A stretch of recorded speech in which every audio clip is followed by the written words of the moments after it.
아합 왕과 엘리야 선지자. 다윗 왕과 솔로몬 왕이 세상을 떠나고 긴 세월이 흘렀지. 그동안 이스라엘의 어려운 일과 나쁜 일이 자꾸 일어났어.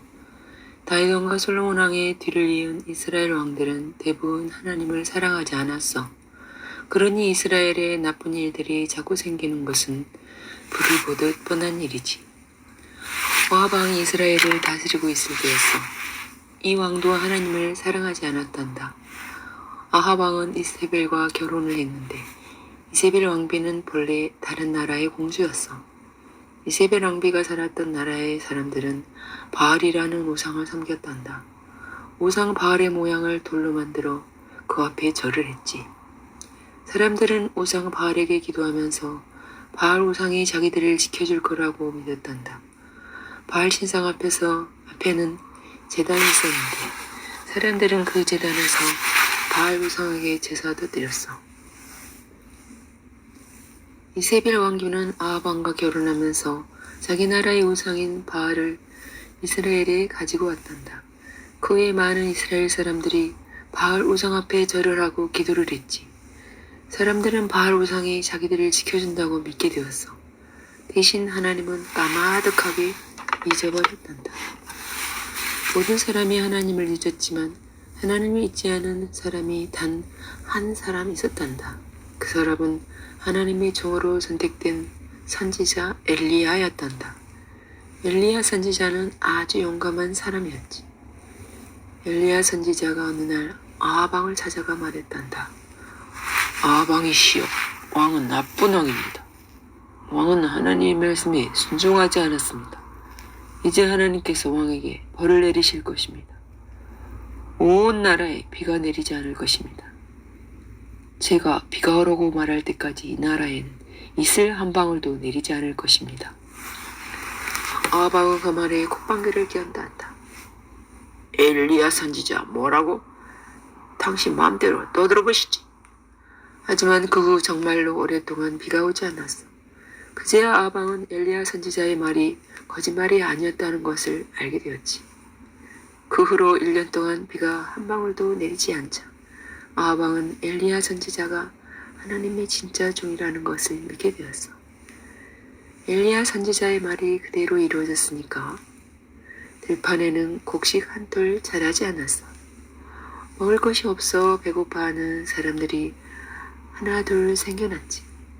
풀도 한 폭이 자라지 않았단다. 가축들도 먹을 것이 없기는 마찬가지였어. 엘리야 선지자를 찾아오너라. 아합 왕이 화가 나서 소리쳤단다. 엘리야 선지자를 당장 내놓으라.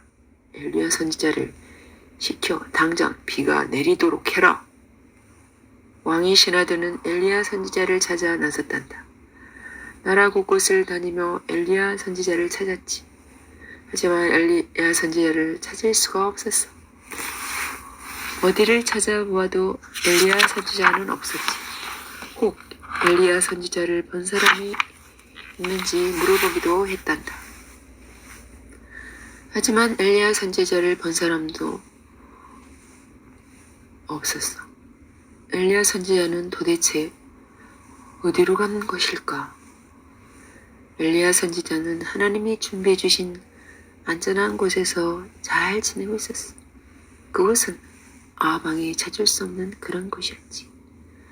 산속 깊이 시냇물이 흐르는 곳에 엘리야 선지자는 숨어 있었어.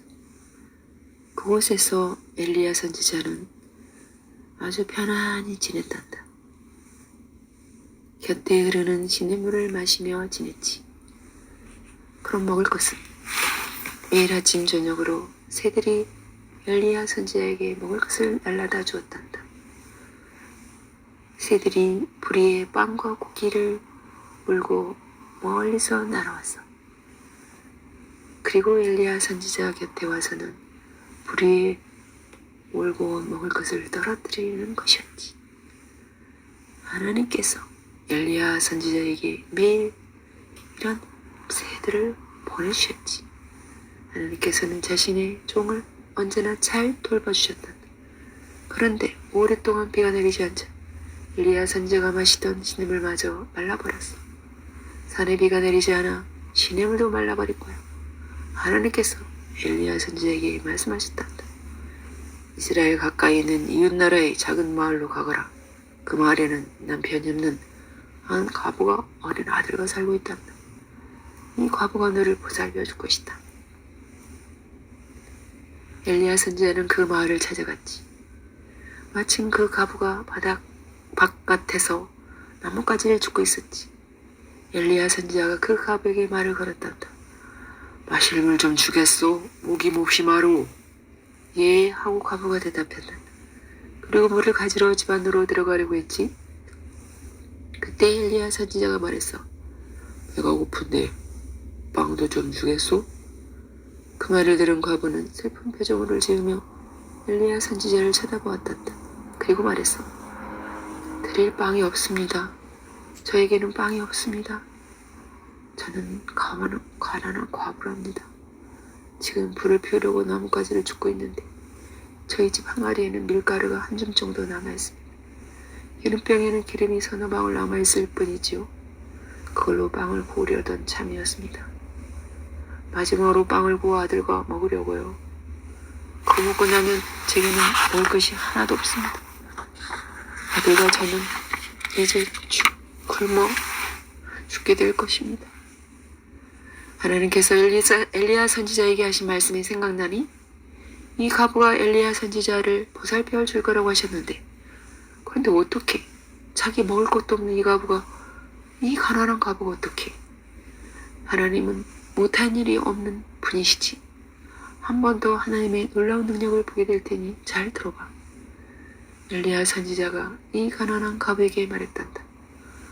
앞으로 비는 계속 내리지 않을 것이요.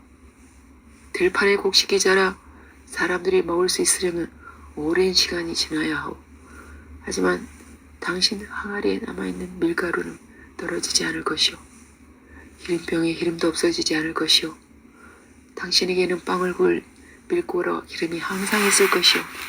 하나님께서 그렇게 말씀해 주셨소. 그러니 지금 당장 집에 가서 나를 위해 빵을 만들어 오시오. 그리고 당신과 당신 아들이 먹을 빵도 만드시오. 그 과부는 엘리야 선지자의 말을 믿었단다. 나뭇가지를 모아 불을 피우고 항아리에 남은 마지막 밀가루를 퍼냈어. 그리고 마지막 남은 기름 몇 방울을 부어 엘리야 선지자를 위해 빵을 구웠지. 그런데 깜짝 놀랄 일이 일어났단다. 항아리 속에는 밀가루가 그대로 있고 기름병 속에도 기름이 그대로 남아있는 거야. 과부는 빵을 다시 만들 수 있었지. 빵을 다시 만들었는데도 항아리 속에는 밀가루가 여전히 남아있고 기름병에는 기름이 남아있었어. 과부는 또 빵을 만들 수 있었지. 하나님께서 날마다 놀라운 기적을 일으키셨단다. 항아리 속의 밀가루가 떨어지지 않도록 기름병에 기름이 떨어지지 않도록 해주셨어. 그 과부는 날마다 엘리야 선지자와 자기와 아들이 먹을 빵을 구울 수 있었어. 들판의 곡식이 다시 자랄 때까지는 시간이 많이 지나야 했단다. 하지만 엘리야 선지자와 과부와 그 아들은 먹을 것을 걱정하지 않았지.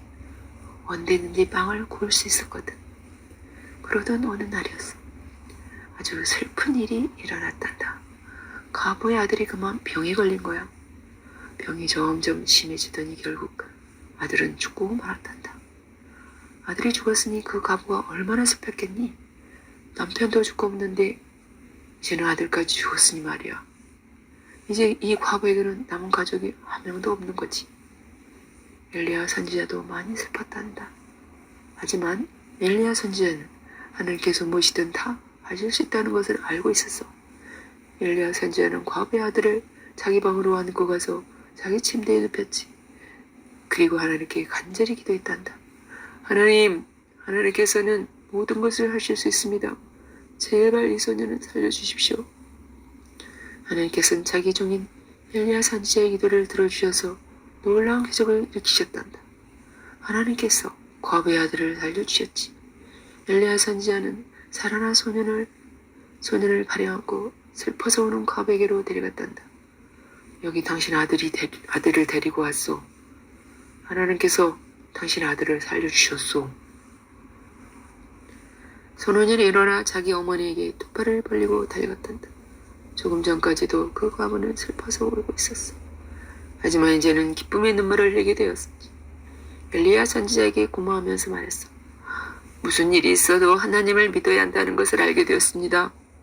당신은 하나님의 진짜 선지자입니다.